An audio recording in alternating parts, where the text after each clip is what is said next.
나의 사랑 내 주님께 이 하루를 맡겨요. 오늘 하나님께서 우리에게 주신 말씀은 창세기 2장 1절부터 3절까지의 말씀입니다. 천지와 만물이 다 이루어지니라. 하나님이 그가 하시던 일을 일곱째 날에 마치시니 그가 하시던 모든 일을 그치고 일곱째 날에 안식하시니라. 하나님이 그 일곱째 날을 복되게 하사 거룩하게 하셨으니 이는 하나님이 그 창조하시며 만드시던 모든 일을 마치시고 그날에 안식하셨음이니라. 아멘. 여러분에게 일은 어떤 의미입니까? 때로 참 힘들고 하기 싫지만 먹고 살기 위해 어쩔 수 없이 해야 하는 것처럼 여겨집니다. 그럴 때 혹시 이런 생각 안 해보셨습니까? 아담이 선악과만 안 따먹었으면 내가 이렇게 힘들게 일 안 하고 에덴 동산에서 사과 먹으면서 놀고 먹었을 텐데. 일이 인간이 죄를 지어서 받게 된 벌이자 저주처럼 여겨지기도 합니다. 정말 그럴까요? 오늘 읽은 말씀은 하나님께서 일하신다고 말합니다. 우리가 성경을 피자마자 만나는 하나님의 모습은 일하시는 모습입니다. 성경은 그 시작에서 일에 대한 우리의 관점을 뒤흔들어 놓습니다. 일이 하나님이 하시는 귀하고 거룩한 것이라 선포하지요. 일하시는 하나님은 인간에게도 일을 맡기십니다. 아담은 에덴 동산을 경작하며 지키는 일을 맡게 되었지요. 태초부터 인간은 놀고 먹는 존재가 아니라 하나님처럼 일하는 존재로 창조되었습니다.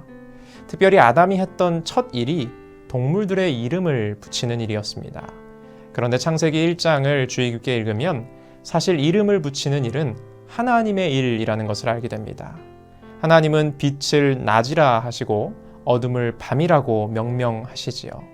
그런데 하나님은 그 하나님의 일에 아담을 동참시키십니다. 사람을 통해 하나님의 일을 하시지요. 그래서 루터는 우리가 일을 하는 순간 인간은 하나님의 손가락이 된다고 말했습니다. 우리의 일은 단순히 나의 일이 아니라 하나님께서 이 세상에서 일하시는 수단이며 통로가 됩니다. 루터는 이렇게도 말했습니다. 하나님은 소젖 짜는 하녀의 직업을 통해 친히 우유를 짜고 계신다. 루터는 대단치 않아 보이는 하녀의 일이 하나님의 일에 속해 있다고 말합니다. 이처럼 우리의 평범한 일상의 노동이 하나님께서 세상을 먹이시고 입히시는 하나님의 손길의 일부가 됩니다. 오늘도 내가 하나님의 손이 되어 일한다는 자부심과 감사함을 갖고 살아가는 모두 되기를 축복합니다. 그렇다고 일만 하고 살 수는 없겠지요.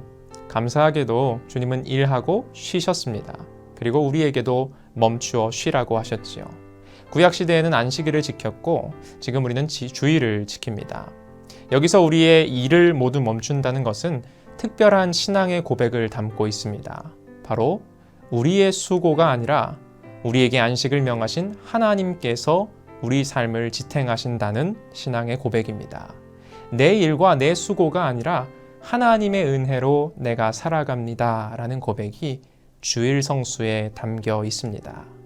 이것을 하나님 편에서 생각해 본다면 안식일 명령은 명령이자 동시에 약속입니다. 너희가 생업을 멈추어도 내가 너희를 책임지겠다는 약속이지요. 책임질 수 없으면 생업을 멈추고 쉬라고 명령하면 안 되겠지요. 안식일 명령은 내가 너희를 지킨다는 축복의 약속입니다. 그래서 안식일 명령은 굴레가 아니라 우리를 자유롭게 하는 복음입니다. 하나님께서 책임지신다는 약속을 담은 명령이기에 내가 나를 먹여 살리려 쉬지도 못하고 끊임없이 일해야 하는 삶으로부터 우리를 자유케 합니다. 우리를 지키시는 하나님의 은혜를 약속하는 안식일 명령은 내일에 대한 불안과 염려로부터 우리를 자유케 합니다. 오늘 하루 내가 하나님의 손이 되어 일한다는 자부심과 감사함을 갖고 열심히 일하되 이 일과 나의 수고가 아니라 하나님께서 나를 책임지신다는 안식일의 정신을 잊지 않고 일상을 살아가는 우리 되기를 축복합니다. 함께 기도하겠습니다. 구원의 하나님, 우리의 일도 구원해 주시기 원합니다. 우리의 일이 하나님의 손길이 되게 하옵소서. 안식을 명하신 하나님, 내가 아니라 하나님께서 우리의 삶을 지키신다는 것을 잊지 않게 하옵소서. 예수님의 이름으로 기도드립니다. 아멘. 나의 사랑 내 주